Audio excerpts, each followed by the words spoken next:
Hindi pa ho ako bilyonaryo. Yet. But I'm on my way. By golly, we're not gonna let up on this one. Okay. Magandang hapon mga kabisdak. Nako, pumiyok.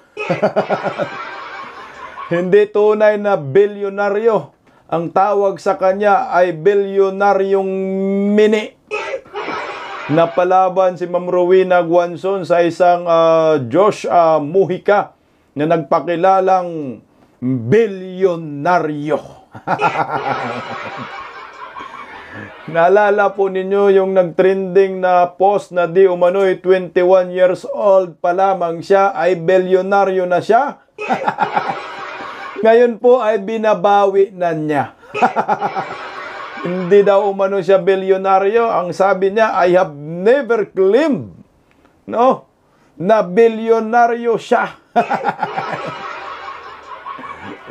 Natakot po kay Ma'am Rowena Guanzon itong batang ito dahil nanawagan si Ma'am Rowena Guanzon na dapat ipa-audit ang naturang mayabang na bilyonaryo at dapat ito ay habulin ng BIR. Aba, nag-rant kagabi.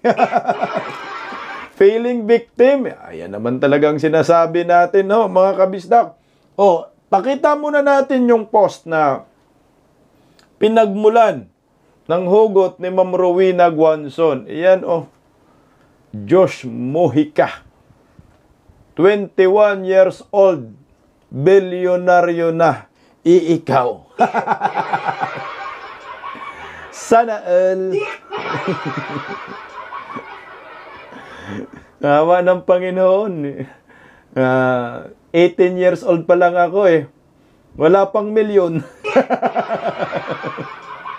Sana all. King Josh Mojica. Kilalanin po muna natin siya. Si Josh Mojica, nag-post po ng nag-trending na di umano'y 21 anyos ay bilyonaryo na siya. At napansin nga ho ito ng mga netizen. At ang mabigat na nakapansin dito ay si Ma'am Rowena Guanzon. Itong si Josh Mojica, siya po ay owner at CEO ng Kangkong Chips. Ayan. At founder, director, CEO ng J. Mojica Corporation. Ayan po siya ha. 21 years old. Yung parang kangkong ba na ginagawang chicheria. Siya po pala yung founder yan.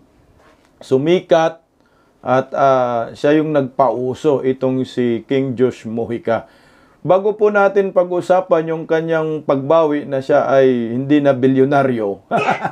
Kaya ang tawag ko dito, bilyonaryong mini. Naalala ko tuloy yung yung bilyonaryong mini. May pelikula yan, alam ko. Ay, di pala bilyonaryo. Milyon pa uso noon, milyonaryong mini. Ngayon, bilyon na eh. Lalo na dyan sa flood controls, daming bilyon, trilyon pa nga eh. Alam niyo po, sumikat rin pala itong batang ito, no? Sa social media, itong si Josh Mojica, sumikat sa kagaguhan. Alam niyo tol, sayang yung sayang yung kanyang potential na pagiging businessman. Talagang nakikita mo, pinupost sa kanyang social media, pinagmamayabang niya. Talagang mayabang talaga siya. Yun yung isa sa mga weakness niya dito. Mayabang siya, mataas yung tingin sa sarili. No? Feeling niya talagang wala na. Ako na yung pinakasikat, pinakamayaman ngayon sa bansang ito. Dahan-dahan ka utoy kasi babawiin niya ng Panginoon, huwag mong abusuhin. Bago po nag-viral yung ganyan, na sangkot na rin pala itong batang ito sa iskandalo. Tingnan mo, nagdadrive sa EDSA na nag-selfie, nagbibideo. Ayan sports car yata niya yan. Ewan kung sa kanya yan. Yan din na drive niya eh. Kanino nakapangalan yan? Sabi ni Ma'am Rowena, hindi daw sa kanya eh. Diba? Yan nagdadrive. Diyan pa lang yung sports car na yan, pwede po tingnan ng BIR yan. Kung binabayaran ba niya ng tax yan. At nahuli po siya dito ng LTO, pinatawag siya. Ayan mo, mayabang talaga, mukha pa lang, wala na, sipat, sobrang sipat, no? Yan yung una niyang kontrobersya na talagang nagtrending din ho yan. At pinatawag po siya. Nagsorry daw po siya sa LTO. Pakinggan po natin ang balitang ito. Nagsorry sa LTO ang negosyante at content creator na si Josh Mojica kasunod ng kanyang EDSA viral video. Pero sana raw ay babawan lang ang parusa sa kanya bilang first-time offender. Nasa frontline ng balita niya si First-time Laila offender daw. Pangilinan. Humarap sa Land Transportation Office ang negosyante at content creator na si Josh Mojica. Nag-viral si Mojica kamakailan matapos videohan ang sarili habang nagmamaneho ng luxury car sa EDSA. Umamin at nagsorry ang Kangkong Chips King sa lahat ng reklamong kinakaharap niya tulad ng reckless driving at paglabag sa Anti-Distracted Driving Act. Kinumpiska na rin ang lisensya niya matapos itong suspindihin ng LTO. Kansila na pala. And it was a lesson for me.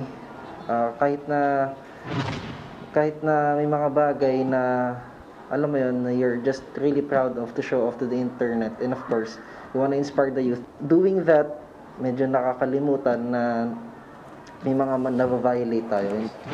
Dahil nagsorry na si Mojica, umaasa ang kampo niya na akma ang parusa at multa na ipapataw sa kanya bilang first-time offender. In the show cause order, there are words that are seen such as suspension and revocation of license.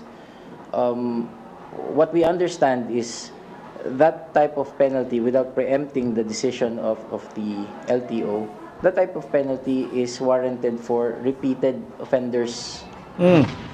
Tikom naman ang bibig ng LTO sa final na parusa kay Mojica. Pero nilinaw nilang ang pagsususpindi sa lisensya ng negosyante ay isang precautionary measure lang habang gumugulong ang investigasyon. Dinagdag din ng LTO na ang kooperasyon at pag-amin ni Mojica sa kanyang mali ay isa sa mga ikukonsidera sa desisyon. Sa July 14, ilalabas ng LTO ang resolusyon.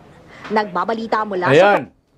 Yan po yung unang kontrobersya niya. Ewan ko kung anong nangyari. Kung talagang totally kinansela ba ang kanyang lisensya. Pero dapat yan pinarusahan talaga humingi ng sorry.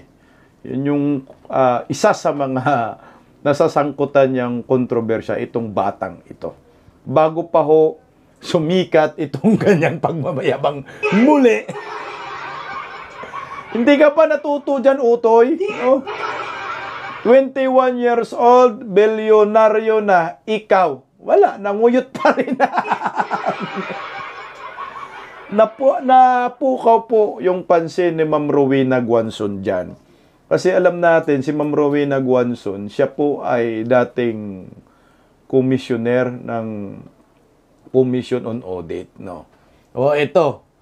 At napukaw pansin, ang sabi ni Ma'am Rowena Guanzon dyan, sinagot ni Ma'am Rowena dyan, nagulat si Ma'am Rowena Guanzon. Ayan, sabi ni Ma'am Rowena Guanzon, akala ko ang youngest billionaire ay may-ari ng Mang Inasal. Ba't nagkiklaim itong si Kangkong? Tapos, tinag niya yung BIR, BIR, pakicheck nga ang taxes ng tao na yan. Maraming nayayabangan dyan. Totoo naman talaga ang pinaka-youngest billionaire ay yung may-ari ng Mang Inasal. Ito ho siya. Mang Inasal founder became a Philippines' youngest billionaire at just 34 years old. Pero ito, mas matindi, 21 years old.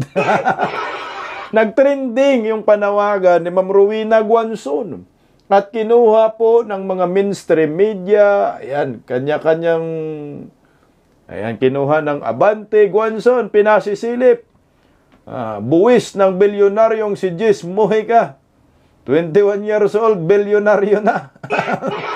Ayan, nagtrending binalita sa lahat ng mainstream media. Tapos nakuha rin ng bilyonaryo. Ayan, Josh Mojica. The 21 years old, founder and chief executive officer of Kangkong Chips, original declared on Facebook on August 19 that he had already become a billionaire. Maraming kumuha ng mga na mainstream media. At talaga namang pag ikaw si Diyos matakot ka, Kasi BIR man ang hinahanap po. Panawagan man sa BIR urged to probe Josh Mojica after viral billionaire claim. Yari tayo ngayon. Ito nga ho yung sinasabi natin. Bago ka magyabang, pag-isipan mo muna kung hindi ka ba tatamaan. Pero mayabang talaga yung batang iyan. Pinapanood ko kagabi ang tungkol sa kanya. Halos lahat ng content niya ay nagmamayabang. Pero malago po yung kumpanya. Nakikita ko talaga yung kangkong na chicherya, marami talagang mga order. Marami rin siyang empleyado na pinapasahod. Pero ang problema ko kasi, hinahaluan niya ng kayabangan. Talagang kagaya lang din yan kay Vice Ganda. Magmayabang ka, kukunin din niya ng Panginoon yung katanyagan mo at kasikatan. Lalo na ito pagdating sa negosyo. Alam ko pag business ka, dapat humble ka. Pag negosyante ka. Be humble ka lang, huwag ka masyadong mataasungay mo. Pero ito, nasubrahan itong batang ito. Ayon sa kanya, bilyonaryo na daw siya. Ang problema dyan sisilipin ka ng BIR na pag-aakala mo ay mga katakas ka dito, nagkamali ka utoy, baka ito yung pagbagsak mo. Nung viral na hanggang kagabi, ngayon viral pa rin yan.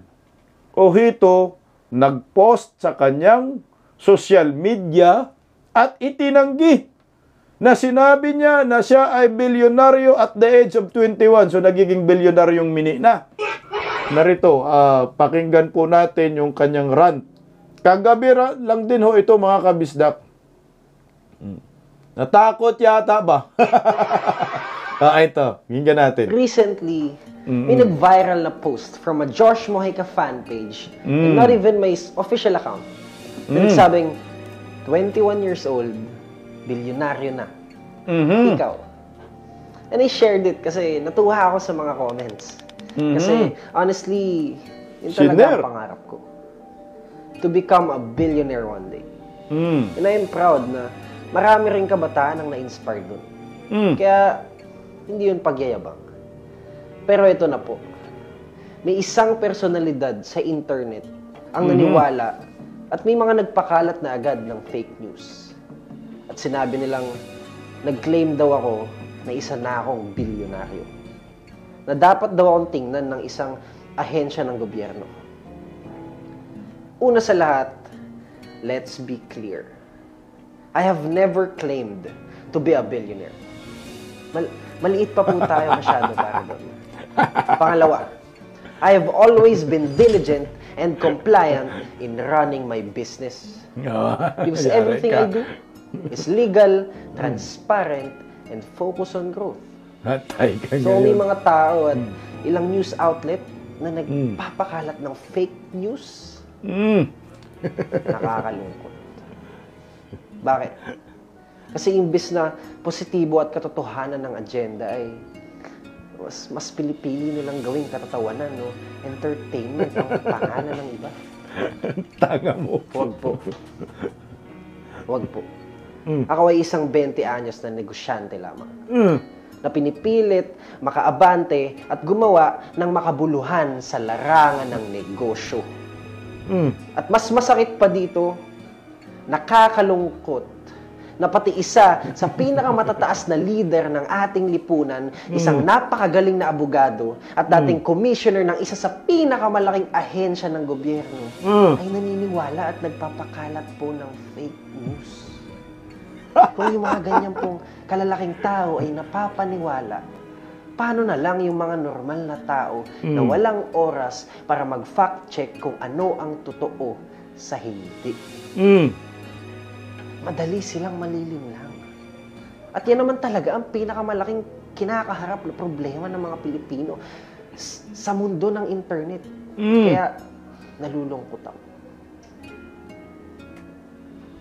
Kaya gusto ko lang ipaalala na isang batang CEO lang ako. A dreamer, a doer, a builder na hindi pa ho ako bilyonaryo. Yet, but I'm on my way. At habang ako ay abala sa pagsisikap at pagsisipag para sa kinabukasan ko, yung iba o karamihan ng nasa internet ay abala sa paggawa at pagpapakalat ng fake news para sa pansarili nilang kapakanan. Kayo na ho ang bahala kung sino-sino sila. Ngayon ang tanong, sino ba talaga ang nakakaawa dito? Tanga. Ang tanga mo, Otoy. Putsakin na, si Ma'am Rowena Guanzon pa sinasabi nagpapakalat ng fake news. Samantala, nagpo-post galing sa kanya at sabi galing daw sa fan page, bakit mo shiner? Ang tanga mo. Kagagawan mo kayabangan eh. So ngayon, napukaw yung pansin ng mga netizen, sasabihin mo hindi nang gagaling sa'yo. Fake news. Bakit mo shiner? Kasi shiner niya, maganda daw yung mga comment. Ang tanga mo. Lulukuhin mo yung dating commissioner on audit, Comelec commissioner, magaling na abogado. Yari ka dyan talaga. May paglalagyan ka. Ngayon, nag-akusa ka pa na nagpapakalat ng fake news. Baka malagay ka sa kangkungan ito. Baka pupulutin ka, sir, sa kangkungan. Hindi mo kilala yung kabangga mo. Ang dapat mo sana dyan, nag-apologize ka na lang kay Ma'am Rowena Guanzon. Sinabi mo sana na, sitya na po, ma'am, hindi po ako talaga bilyonaryo, hindi po ako nag-post. Ngayon, sasabihin mo pa ngayon, nagpapakalat ng fake news. Hindi eh. Kasi pag tiningnan mo po, guys, no? Ayan, pinost niya yan. 21 years old, bilyonaryo na ikaw. Sa tingin niyo ba, hindi siya may-ari niyan? Kagaguhan naman, oh. Lokohin mo, sir. At nang tiningnan mo yung page na yan, King Josh Mojica, yan isipin mo 306,000 followers. Pag chinik mo yung mga laman ng post niya, lahat ng buhay niya, lahat ng kayabangan niya nandyan sa FB page na yan. Kaya hindi mo po pwedeng sabihin, hindi ako niyan. Ba't mo shiner? Fan page lang daw yun. Ito ha, tingnan mo ha. Ito yung sagot ni Ma'am Rowena Guanzon dyan. Ayan. Isa-isain natin. Yari ka ngayon dong.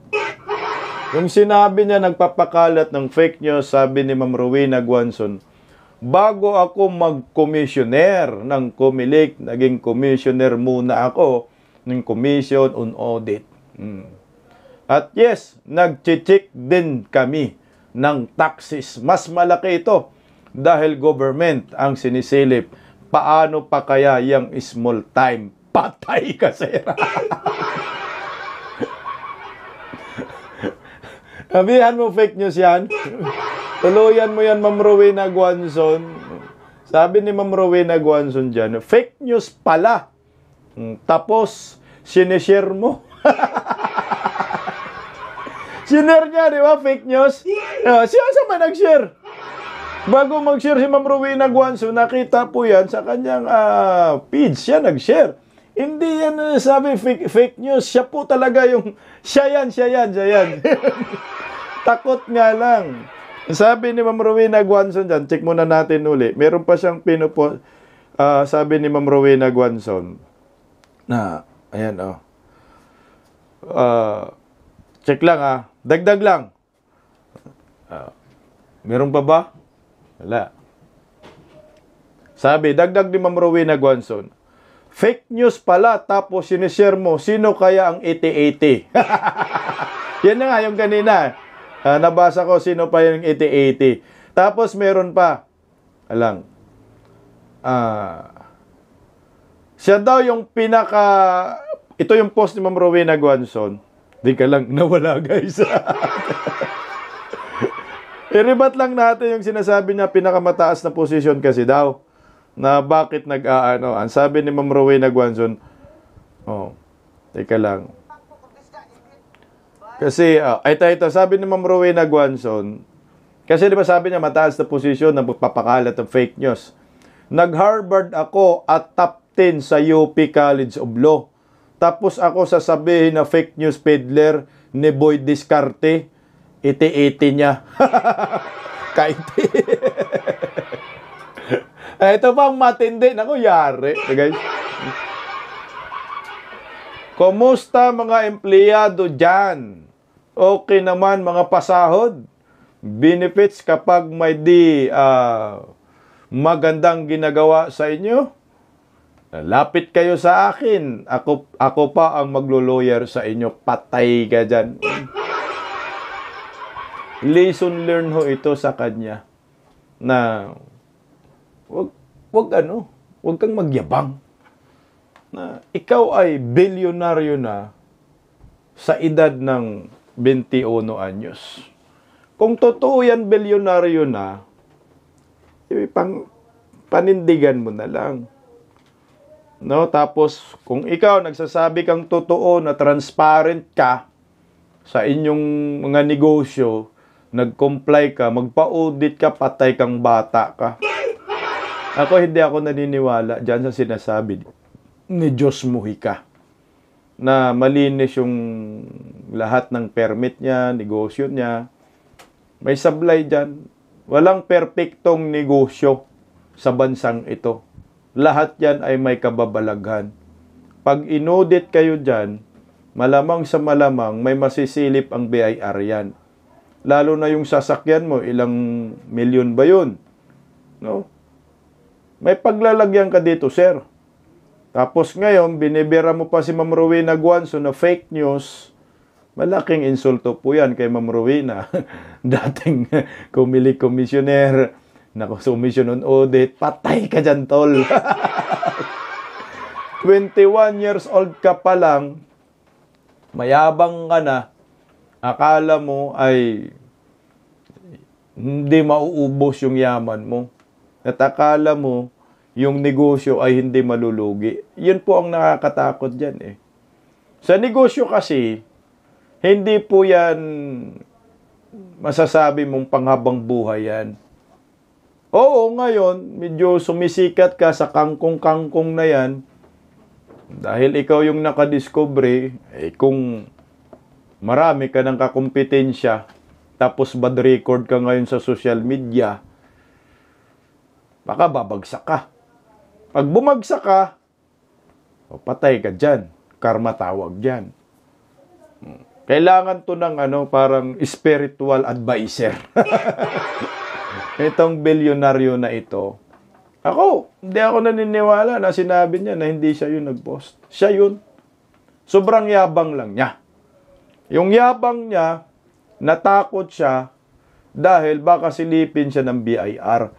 Pero ako, kahit nag-rant siya dyan sa social media na hindi daw siya, dapat ito tuluyan to ng BIR. Dapat tuluyan to ni Ma'am Rowena Guanzo nang matuto siya.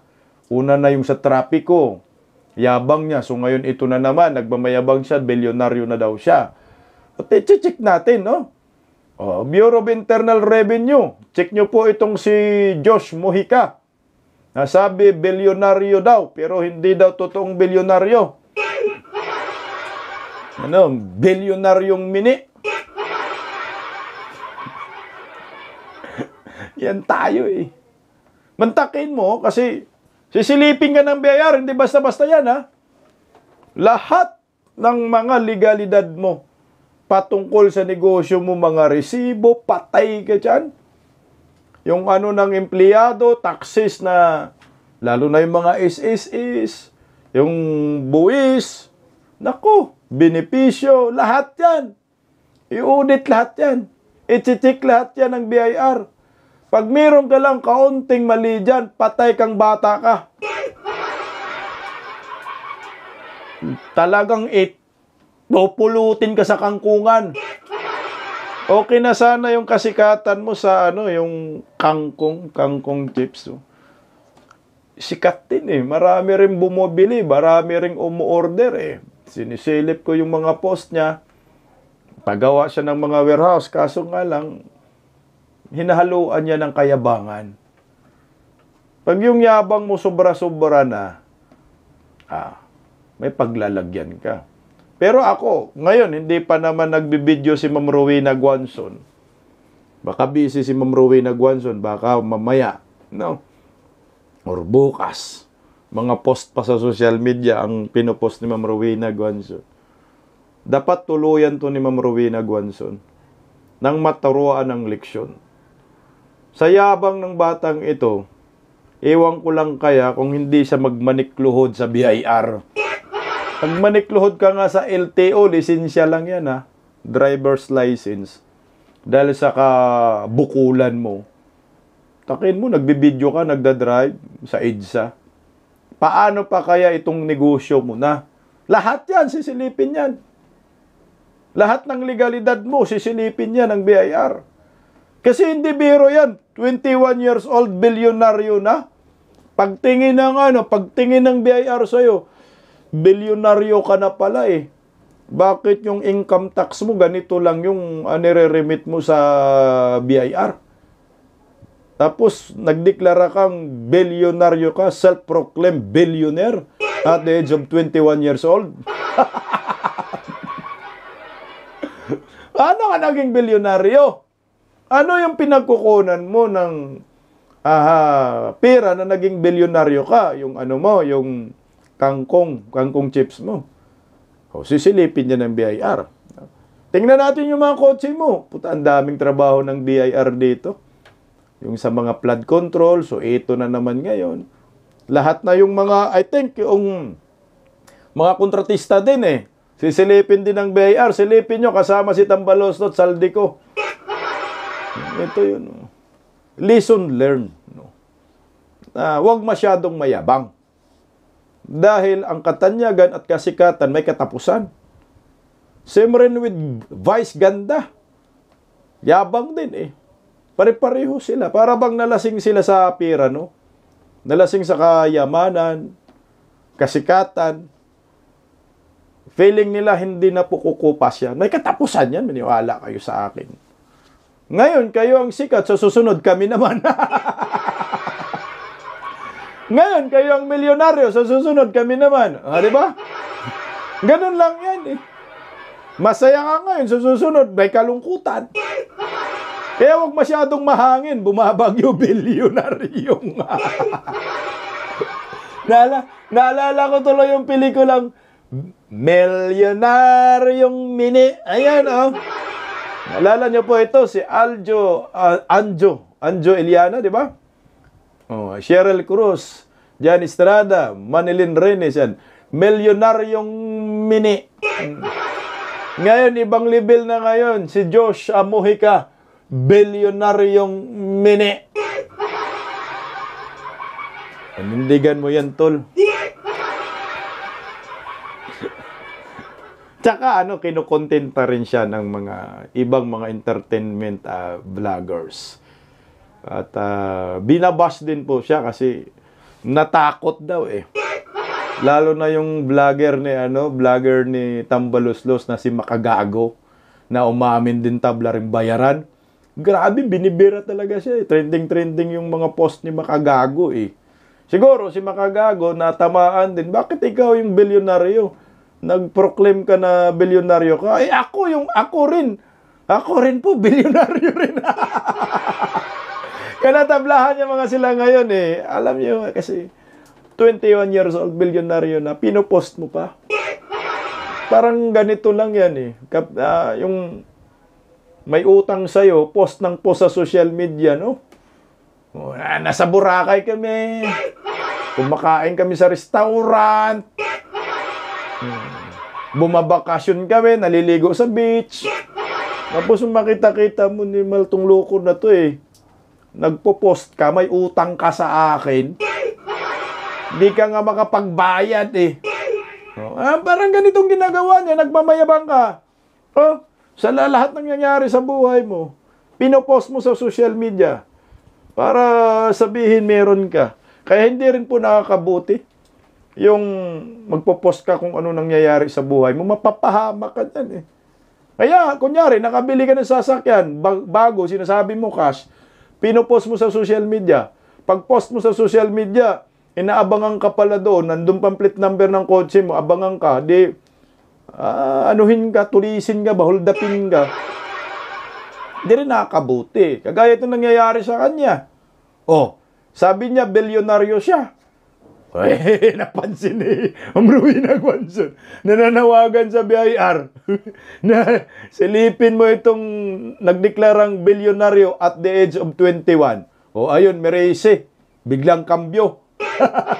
Pag-usapan na lang kaya natin ang tunay na bilyonaryo. Huwag itong kunimas na bilyonaryong mini. Bilyonaryong mini. Ang panganak laging nakangiwi. O ito, pag-usapan po natin ang idol ni Kapiil.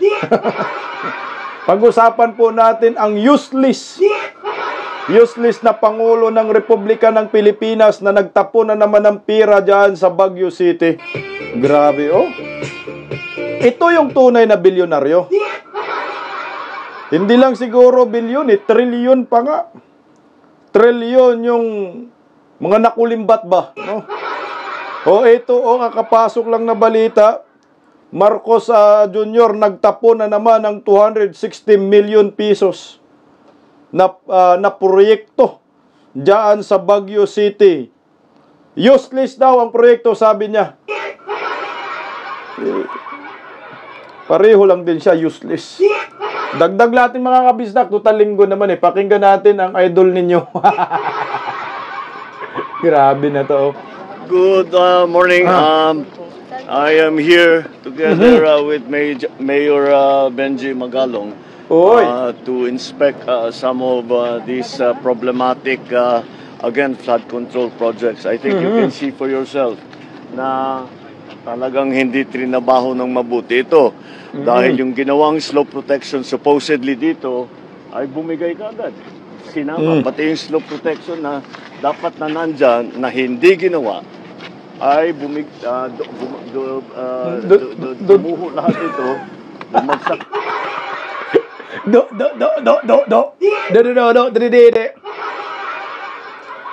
Si Mr. Pangulo nagdidididi na naman, loaded loading. Palpak na naman daw na flood control Dito, mabigat, nasira yung kalsada. Ngayon, nakita ngayon namin yung erosion Anong mabigat? sa ilalim ng kalsada, which is the most important part, ay wala na-erode na dahil yung ginawa nilang protection wall ay ubod ng hina, ubod ng liit. At you will see it later. You can see it there sa ilalim ng tunnel. Ubod ng hina. Na-erode na. Dahil yung slope protection dito sa baba, sa tabi ng ilog, ay napakababa at napakahina. Kaya nung pumasok yung tubig, nung bumigat yung tubig, tangay kaagad. Kaya makita mo. Bumigat yung tubig. Sobrang hina daw. No. Weak daw, kagaya niya. Manipis daw yung pundasyon, yung parang wall ba yun sinasabi niya. Flood control din Anong bumigat yung tubig? Baka lumakas yung tubig, no? Baka lumakas yung tubig, lakas ng tubig siguro, yung agos, kaya giba agad, anong bumigat? Matuloy, Mo rito, tangay na itong lahat. This was all destroyed because of the landslide here, the rock slide here, and the erosion under the road. Now, the project that was supposed to take care of this cost us 260 million, more or less. 260 million. The 260 million that the government spent for this project had no effect whatsoever as to protect the slope. Parang walang ginawa. Sana pareho lang. Kung hindi, wala silang tinayo, wala silang linagay na wall, wala silang linagay na riprap, wala silang linagay na slope protection, ganun din ang nangyari. Kaya ang valor ng kanilang trabaho is zero, complete zero. And here's the other thing, that's why I keep talking about it. Mantakin mo yung valor daw ng trabaho, zero. Pero yung pondo, hindi zero, 260 million pesos. Susunod bang klaseng pangulo ito? Ginahasa ng kaba ng bayan? Ganyan lang siya. Sana nag-engineer ka na lang. Yun tuloy. Economic sabotage. ang feedback natin from the mayor and from the other, the mayor of Tuba is also here. Oh. Mayor Clarita. Come join us. Halika. Come daw, come. Dito ka. Parang aso lang, we're talking to the mayor in terms of the effect on business. Parang nagtawag lang ng aso, come. Yan si Mayor o yung babae. Ano, Mayor? Pag kang didikit-dikit yan, mahawaan ka. Sige, come. Businesses. Because of this, because nagsara ito, hindi na magamit ito, in terms of business, 30%, 35%, I think is the number, 35% kaagad ng kanilang hanapbuhay ay nawala dahil dito.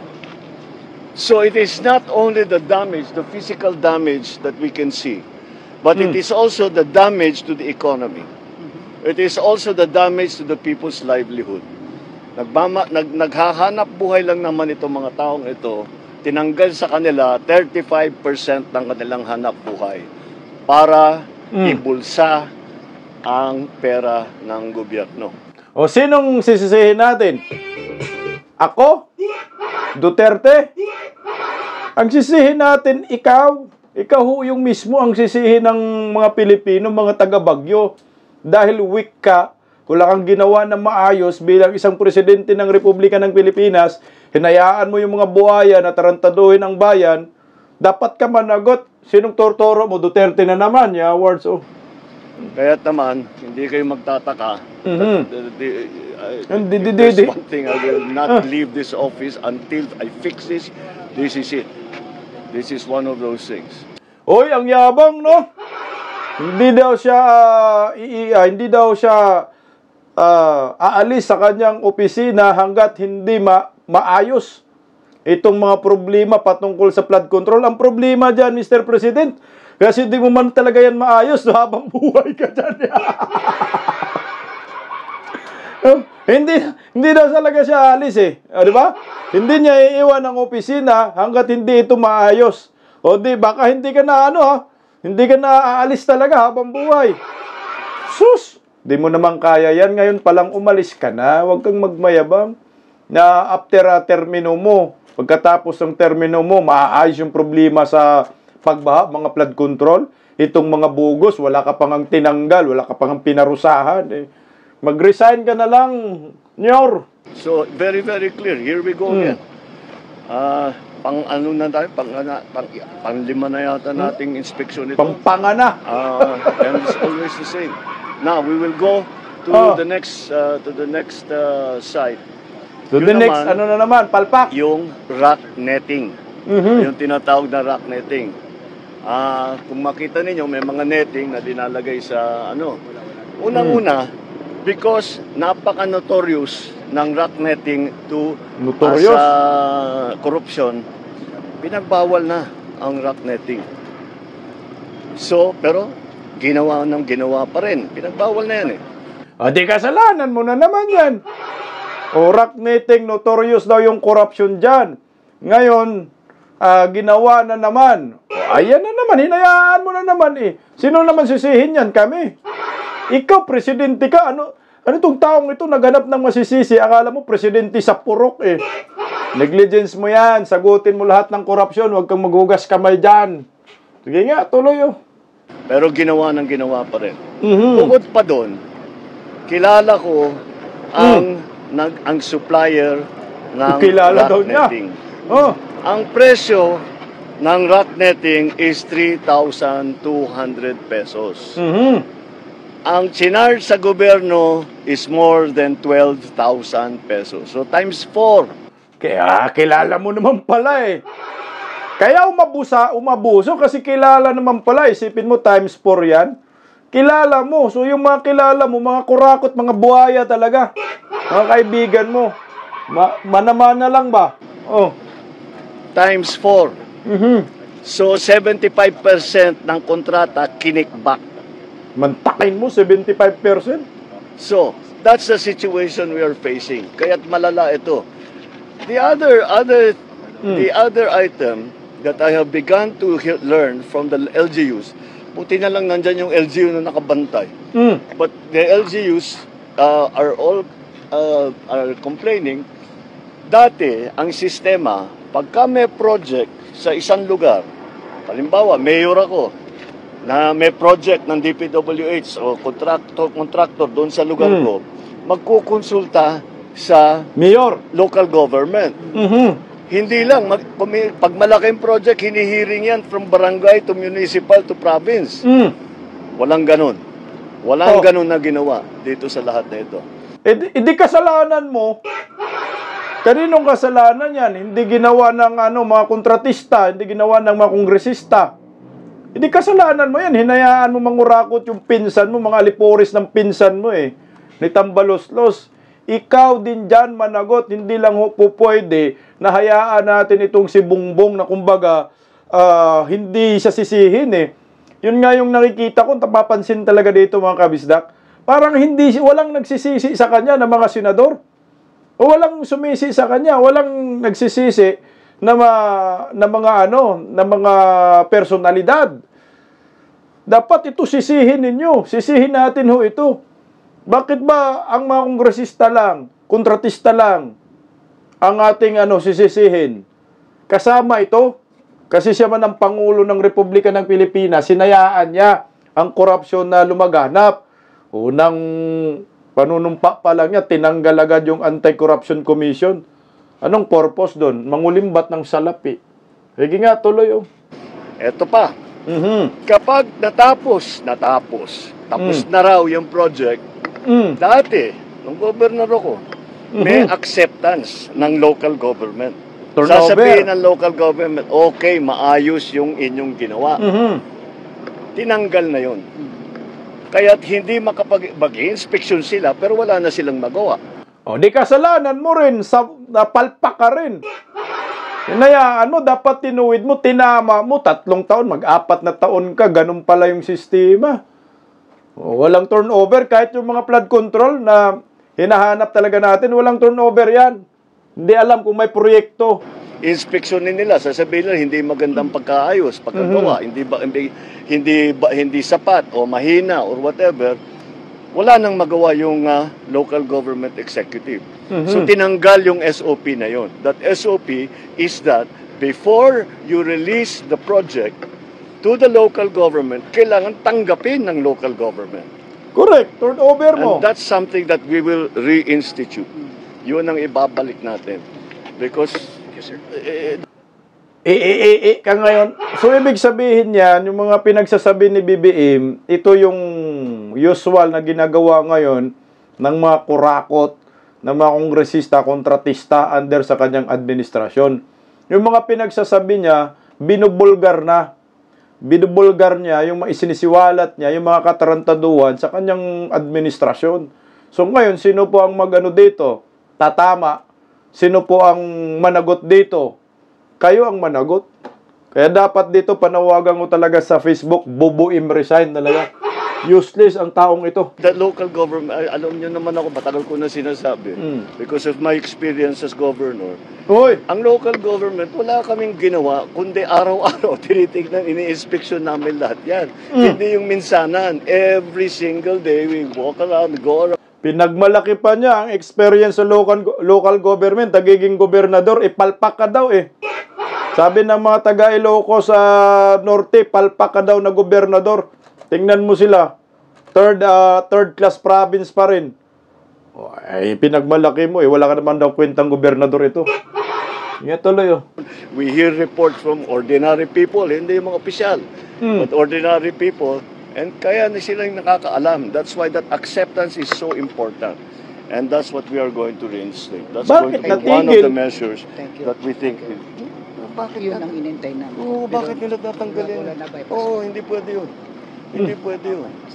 Kasi kung hindi tanggap ng local government, maliwanag, may problema yan.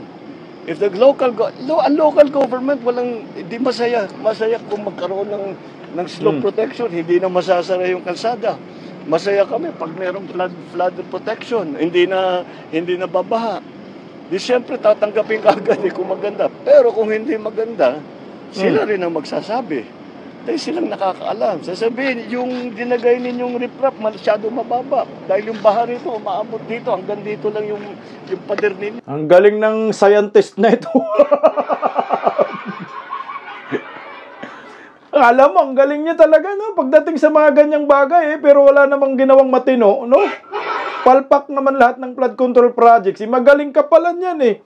Meron ka palang naisip na mga ganyang sistema. Bakit hindi mo sinabihan ang mga kontratista? Hindi mo sinabihan yung mga buwaya? Hindi mo sinabihan yung mga DPWH official na ito ang gawin natin? Oh, ngayon ka lang dada dyan dahil nabisto na kayo. Ito, paghuhugas kamay lang itong si Bubuim. Layo. All of those things. So those are the things that we have to correct. But over the years, these abuses only came about kasi pinapalitan ang sistema. And dinadaya lang talaga.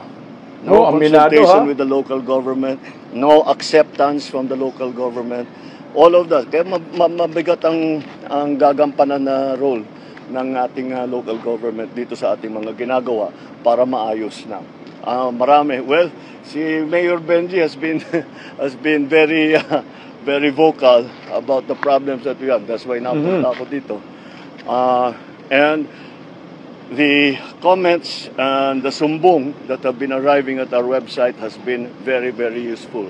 Kaya pagpatuloy sana ninyo ang inyong pagsumbong. And I'm not just talking to local government officials, kahit sino. Basta't may alam kayo, sabihin ninyo sa amin, pa-inspeksyon natin. Kung may problema, ayusin natin ang problema. Alam mo, ano talaga, tuwik talaga tong presidenteng ito. Naghihintay lang siya na may magsusumbong, tapos pag may nagsumbong, pupuntahan niya.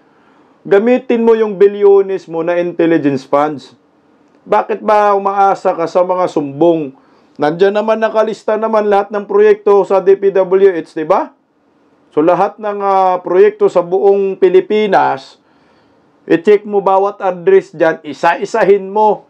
Dahil meron ka namang confidential funds, intelligence funds, gamitin mo yan para malaman po ninyo kung saan po yung mga ghost projects. Umaasa ka pa sa sumbong-sumbong. Kayo na mismo yung dyan, magtuklas. Dahil may mga listahan naman kayo sa mga na-awarda ng flood control projects na yan, lahat ng proyekto. Kung seryoso ka talaga, ibig sabihin pala kung walang magsusumbong dyan sa internet, wala rin palang gagawin kayo. Napilitan ka lang kung gano'n. Here's the problem here. This is 260 million project. Useless. 260 million. Parang tinapon mo yung pera sa ilog. Useless. Parang tinapon daw yung pera sa ilog, useless. Dapat sama ka itapon sa ilog, sir. Useless ka rin na pangulo. Useless ka na leader ng bayan. Dahil hinayaan mo lang itong korupsyon na lalaganap under sa inyong administrasyon. Napaka-useless. Napaka-walang kwentang presidente. Ikaw na yung pinaka-useless din na presidente. Pinatamaan mo sarili mo, tinapon lang daw eh. Sana tinapon ka na rin. Sige, tuloy oh. To correct this will cost double that. That's my So magiging top of the head estimate. 500 million ito. Yun na nga. Oh. At least. Kasi hindi lang. Thank you daw, sir. Putang. 260 million, itinapon lang daw, useless. So ngayon, ipapaayos niya, gagastos na naman ng 500 million. Sabi ng mayor, thank you, sir. Diyos ko, ipakulong mo.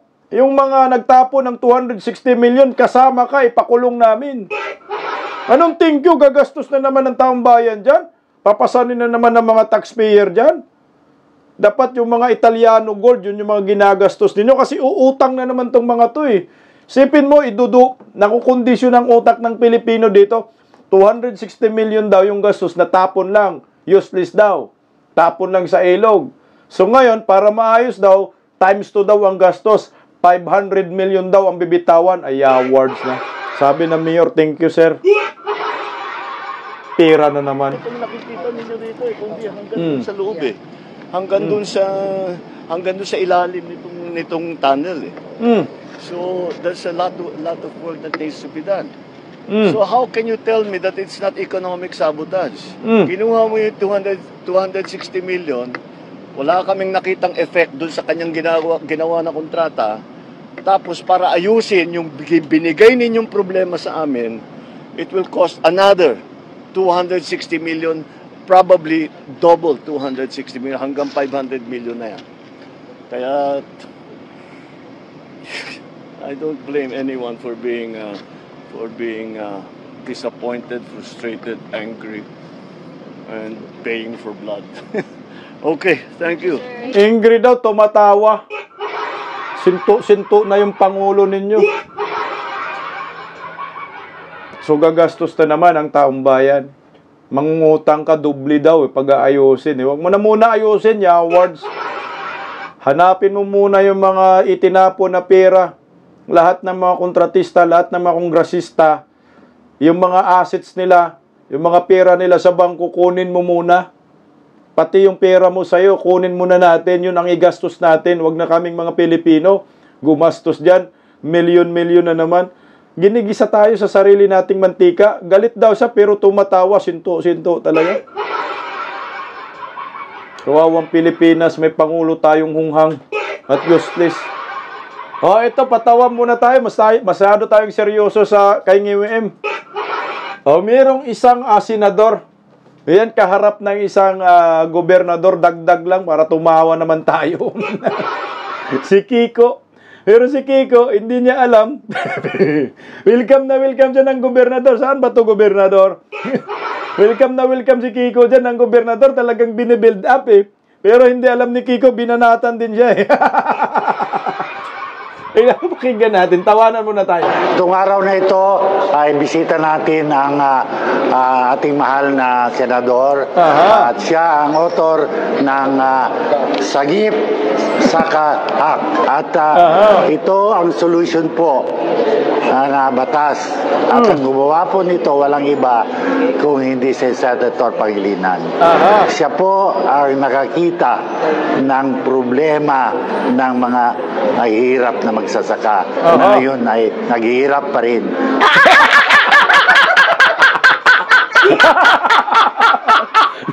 Nagbasa ng batas. Siya daw yung nakakita ng problema ng mga mahihirap na magsasaka na ngayon mahirap pa rin. Tuwang-tuwa si Kiko dyan, Ito ang taga-tuwa-tuwa. Ang laging insulto. Isa pa, para matawa tayo. Itong araw na ito ay bisita natin ang ating... Galag na galag si Kiko dyan. Ang galing talaga ni Mayor dito, ni Gobernador. Binibuild up ako sa mga magsasaka. Tuloy, ating mahal na senador at siya ang author ng Sagip Saka Act. At ito ang solution po na batas. At ang gumawa po nito walang... May batas daw, solution sa mga mahirap. May batas. Sige ko gumawa. Ayun, galak na galak siya dyan. Ayos, galing na gobernador. Ang ending. Walang iba kung hindi si Senator Pangilinan. Siya po ang nakakita ng problema ng mga nahihirap na magsasaka na ngayon ay naghihirap pa rin.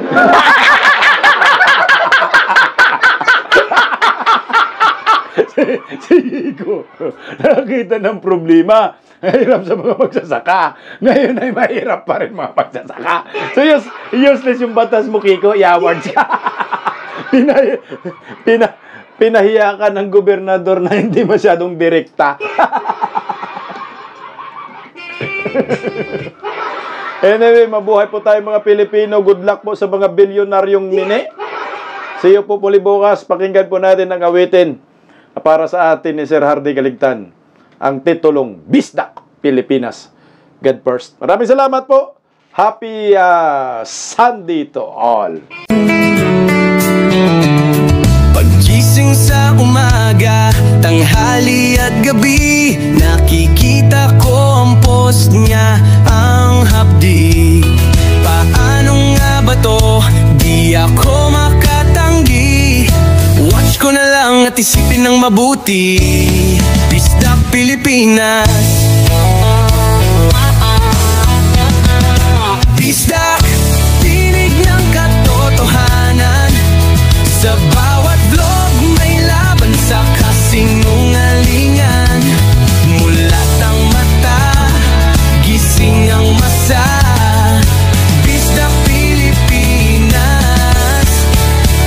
sa bayan, gumigising sa diwa.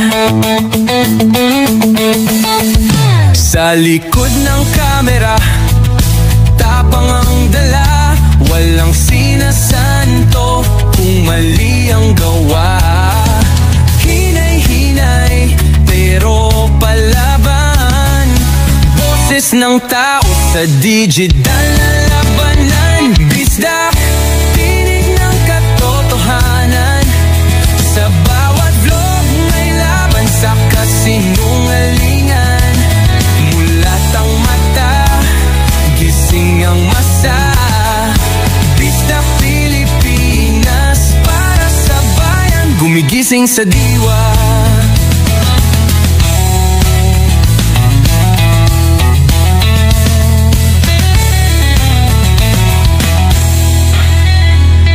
Hindi artista, hindi politiko, pero ang katotohanan, sigaw niya ay buo.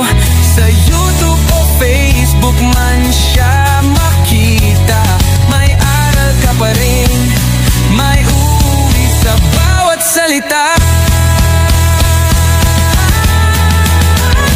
Bisdak, gising sa katotohanan, di lang kwento, kundi panawagan. Sa bawat Pilipinong naghahanap ng liwanag, Bisdak Pilipinas, kasama sa pagbangon ng bayan. Bisdak Pilipinas, boses ng masa, gising ang diwa. Sa vlog mo, may pag-asa.